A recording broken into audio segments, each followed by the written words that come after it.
നമ്മൾ ദേശീയപാതയിലെ സർവീസ് റോഡിലൂടെ വരുന്ന വലിയ വണ്ടിക്കാരുടെ ഒരു വലിയ പ്രയാസമാണ്.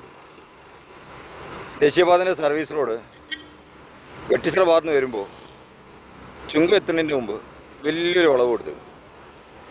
എന്നിട്ട് അത് കഴിഞ്ഞ് തൊട്ടുടനെ തന്നെ അതിനെക്കാട്ടും വലിയൊരു വളവും കൊടുത്തിട്ടുണ്ട്. ഇതുപോലെ വലിയ വാഹനങ്ങൾ വന്നിട്ട് അവിടെ കുടുങ്ങും. ഒരു റോഡ് എങ്ങനെ ആവാൻ പാടില്ല എന്നുള്ളതിൻ്റെ വലിയൊരു തെളിവാണിത്. എന്തെല്ലാം സാങ്കേതിക വിദ്യേൻ്റെ മികവിലാണ് NRCയിൽ റോഡ് നിർമ്മാണം നടത്തുന്ന ദേശീയപാത അതോറിറ്റി.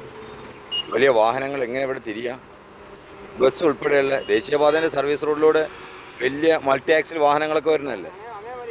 അതൊന്നും കടക്കാൻ കഴിയാത്ത രൂപത്തിൽ ഒരു റോഡ് ഇവിടെ ഉണ്ടാക്കിയിട്ട് അതിൻ്റെ വലിയ വളവ്, താഴ്ച. ദേശീയപാതേൻ്റെ ഏറ്റവും വലിയ ഒരു പ്രയാസമായിരുന്നു ദേശീയപാതയിലെ കട്ടപ്പാറ വളവ്. അതിലൊക്കെയുള്ള അപകടത്തിനൊക്കെ ഒരു പരിഹാരം എന്നുള്ള രൂപത്തിൽ ഒക്കെ ഈ ദേശീയപാതയെ കണ്ടിരുന്ന ആളുകളാണ് ഇനി ഇത്രയും വലിയ ഒരു അപകടകരമായ ഒരു വളവായ ചുങ്കം വളവിനെ കാണുന്നത്. ഒരു 100 മീറ്റർ അല്ലെങ്കിൽ ഒരു 200 മീറ്റർ ഡയറക്റ്റ് ടാർ ചെയ്ത് കഴിഞ്ഞാൽ ഈ സർവീസ് റോഡിനെ രണ്ടും കൂടി പരസ്പരം കൂട്ടിമുട്ടിക്കാവുന്നേ ഉള്ളൂ. എന്തുകൊണ്ടാണ് ജനപ്രതിനിധികളും അതുപോലെ ഇതിൻ്റെ ഉത്തരവാദിത്തപ്പെട്ട അതോറിറ്റിയും ഇക്കാര്യത്തിൽ ശ്രദ്ധിക്കാതെ പോയതെന്നറിയില്ല. ഏതായാലും ഇതുപോലുള്ള ഡ്രൈവർമാരും വലിയ വാഹനങ്ങളുടെ ആളുകളൊക്കെ ഏറെ കഷ്ടപ്പെടും. വലിയ ലോറി എന്ന് പറയുന്നത് ഈ കയറ്റം റിവേഴ്സിലേക്ക് അവിടെ താഴ്ന്ന വണ്ടികൾ വേറെ വരും. സർവീസ് റോഡിൽ കുട്ടിയെടുത്താണ് റോട്ടിൽ നിന്ന് വാഹനങ്ങൾ ഇങ്ങോട്ട് കയറി വരുന്നുണ്ട്.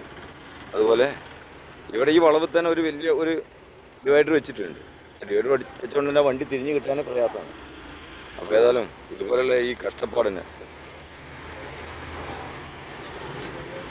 ഉത്തരവാദിത്തപ്പെട്ടവർ നടപടി സ്വീകരിക്കണമെന്നാണ് അറിയിക്കാനുള്ള ദേശീയപാത അതോറിറ്റി. അതുപോലെ NHAൻ്റെ അതോറിറ്റി ഈ പ്രദേശത്തെ നാട്ടുകാർ, ജനപ്രതിനിധികൾ ഇക്കാര്യത്തിൽ ഇടപെടണം. ഇനി കുടുങ്ങാതിരിക്കട്ടെ. വേറെ വാഹനങ്ങൾക്ക് അതനുസരിച്ചുള്ള നിർദ്ദേശങ്ങളൊക്കെ കൊടുക്കാനും ആ റോഡ് പരസ്പരം സർവീസ് റോഡ് ജോയിൻ ചെയ്ത് കഴിഞ്ഞാൽ ഈ പ്രതിസന്ധിക്ക് പരിഹാരമാവും. അപ്പോൾ അതിൻ്റെ നടപടികൾ ഉണ്ടാവണമെന്നും അറിയിക്കുന്നു, അഭ്യർത്ഥിക്കുന്നു.